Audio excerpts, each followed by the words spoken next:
فلانکی ته ځان نږدې کوو ډنګري ته ځان نږدې کوو د نن نه 15-16 کاله مخکې زما یو ډېر قریبي مشفق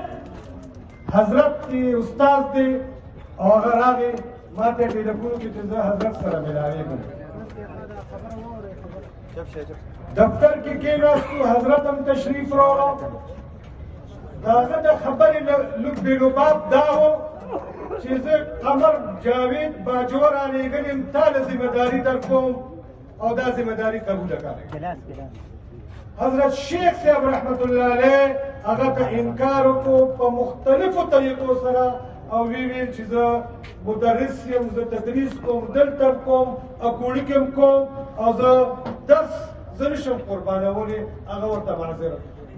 زه د دې ګواه یم زما غوږونه ګواه دي زما سترګې ګواه دي او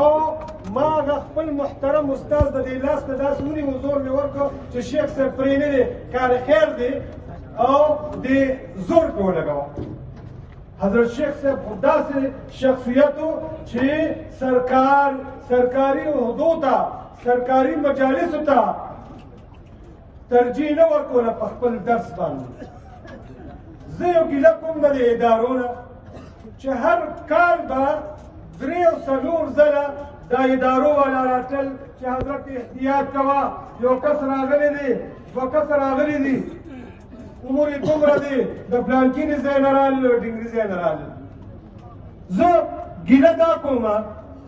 چې کله واقعانې وشوې تا ته سړی معلوم و تا ته یې عمر معلوم و تا ته وطن هم معلوم و لیکن چې کله د حضرت شهید رحمت الله علیه وینه توی شوه نن 4مه ورځ ده 4 ورځې بعد هم تا ته معلومات نشته چې دا جرم چا کړی دی نه هغه دا نه وایو مونږ نه مونږ دا نه وایو خو مونږ ګیله کوو چې اوسه پورې ولې قاتل ګرفتار نه شو او مونږ له قاتل نه دی پکار مونږ له جرړه پکار ده دا څومره علما شهیدان شو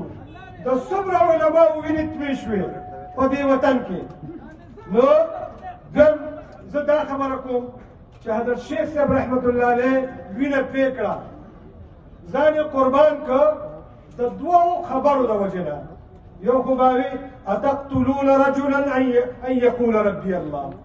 هغه د الله د دین د الله رب العزت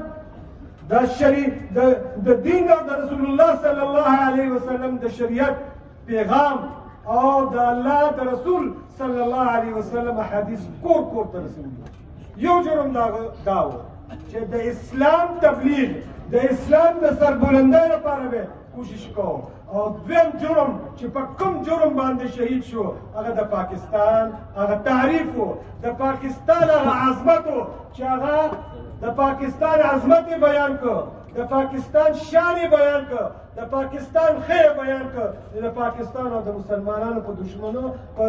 دشمنانو باندې هغه تعریف ونه لګېده د هغې نتیجه دا راووته چې د شیخ صاحب مبارک وینې پرې موږ دا مطالبه کوو چې یو خو د شیخ صاحب د قاتل اصل او جړلې ته به ځان رسوي بل شیخ صاحب ورکوټي شخصیت نو فلکونو خلق حضرت مولانا عبدالروف صاحب دامت برکاتهم فرمایل چې 22 لاک خلق جنازې له راغلي ورکوټي شخصیت نو یو خو دلته د پاکستان هغه اعلی اعزاز نشان امتیاز پکار دی تاسو خو خلک نه خوښه چا خو دې لاس چت